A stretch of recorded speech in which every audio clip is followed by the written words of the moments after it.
బలహీనపరిచేస్తున్నాడు, పాడు చేసేస్తున్నాడు నాయన. వాడి బంధకాల్లో నుంచి మాకు విడుదల దాయిచ్చేయండి.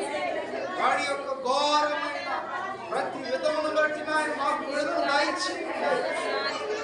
అయ్యా నీకే వందనాలు. మేము నీ ప్రజలం నాయన. స్వతంత్రంగా ఉండటానికి పిలిచావు, విశ్రాంతితో ఉండటానికి పిలిచావు, నెమ్మదితో ఉండటానికి పిలిచావు నాయన. మేము పదే పదే మరలా దాస్యం అనే కాడి కిందకు వెళ్ళిపోతున్నాం నాయన. మరలా దాస్యం అనే కాడి కిందకు వెళ్ళిపోతున్నాం నాయన. పతనం వైపు వెళ్ళిపోతున్నాం, రాష్ట్రం వైపు వెళ్ళిపోతున్నాం. దేవా మమ్మల్ని జ్ఞాపకం చేసుకోండి, మమ్మల్ని జ్ఞాపకం చేసుకోండి. నీ ఆత్మ చేత మమ్మల్ని నింపండి అయ్యా. నీ శక్తి చేత మమ్మల్ని నింపండి అయ్యా. నీ కృప చేత మమ్మల్ని నింపండి అయ్యా. నీ బలమైన సహాయం మీరు మాకు దయచేయండి. దేవా నీకు వందనాలు. మమ్మల్ని నీ ప్రజలుగా నిలబెట్టండి అయ్యా.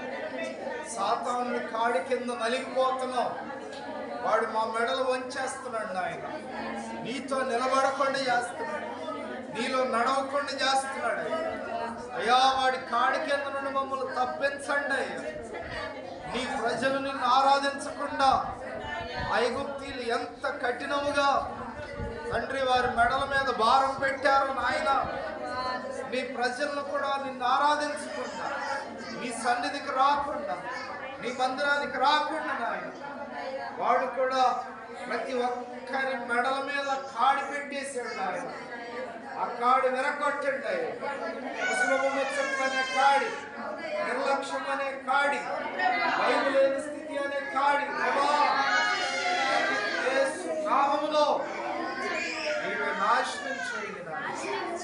నీ కృపను అందించండి. నీ సన్నిధిలో చేరి ఈ బిడ్డలందరికీ అయ్యా, ఈ బిడ్డల పైన ఉన్న ప్రతి కాడి విరగొట్టబడును గాక దేవా. ప్రతి కాడి విరగొట్టబడును గాక.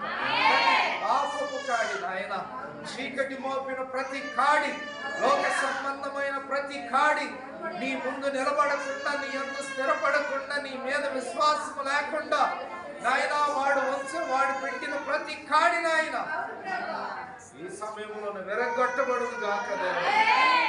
నీ విశ్రాంతిలోనికి, నీ నెమ్మదిలోనికి, నీ సమాధానంలోనికి వీళ్ళందరినీ నడిపిస్తారని యేసు నామములో ప్రార్థిస్తున్నాం తండ్రి.